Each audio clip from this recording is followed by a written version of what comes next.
అన్ని వర్గాల సంక్షేమం అభివృద్ధే ప్రభుత్వ లక్ష్యమని కుల వృత్తులను ప్రోత్సహిస్తున్నామని సుడా చైర్మన్ కోమటిరెడ్డి నరేందర్ రెడ్డి అన్నారు. జిల్లా మత్స్యశాఖ ఆధ్వర్యంలో లోయర్ మానేరు జలాశయంలో 100% రాయితీతో ఉచిత చేప పిల్లల విడుదల కార్యక్రమం నిర్వహించారు.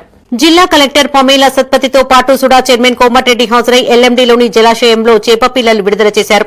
అనంతరం ప్రమాదవశాత్తు మరణించిన మత్స్య కార్మికుని కుటుంబానికి 5 లక్షల బీమా చెక్కును అందించారు. జిల్లాలో మొట్టమొదటిసారిగా మహిళా మత్స్య కార్మిక సహకార సంఘం ఏర్పాటు చేసి సభ్యులకు రిజిస్ట్రేషన్ పత్రాన్ని అందజేశారు. మత్స్య కార్మిక సంఘంలో సభ్యత్వం తీసుకున్న వారికి సభ్యత్వ నమోదు పత్రాలు అందించారు. జిల్లా వ్యాప్తంగా 2,18,00,000 వ్యయంతో 2,20,00,000 చేప పిల్లలను చెరువులు, కుంటలు, జలాశయాలలో విడుదల చేస్తున్నామని నరేందర్ రెడ్డి అన్నారు. 80 నుంచి 100 mm సైజు గల ఈ చేప పిల్లల్ని విడుదల చేయడం ద్వారా సుమారు 2,500 మంది మత్స్యకారులు ప్రత్యక్షంగా, 1,300 మంది పరోక్షంగా జీవనోపాధి పొందుతారని తెలిపారు. ఎల్ఎండీలో 30 లక్షల చేపలను విడుదల చేస్తున్నామని అన్నారు. ఎన్ని ఆర్థిక ఇబ్బందులు ఎదురైనా ప్రభుత్వం కుల వృత్తులను ఆదరిస్తూనే ఉందని తెలిపారు. గత ప్రభుత్వ హయాంలో మత్స్యశాఖ కాంట్రాక్టర్లకు సంబంధించి పెండింగ్ లో ఉన్న బకాయిలను విడుదల చేసేలా కృషి చేస్తామని అన్నారు.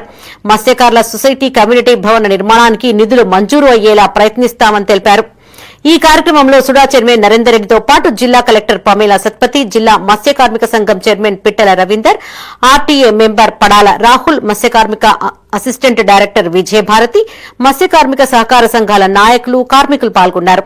తప్పకుండా ఈ రాష్ట్ర ప్రభుత్వం కుల వృత్తులతో పాటు ప్రజలందరి సంక్షేమ ధ్యేయంగా గత 2 సంవత్సరాల నుంచి పనిచేస్తా ఉన్నాం.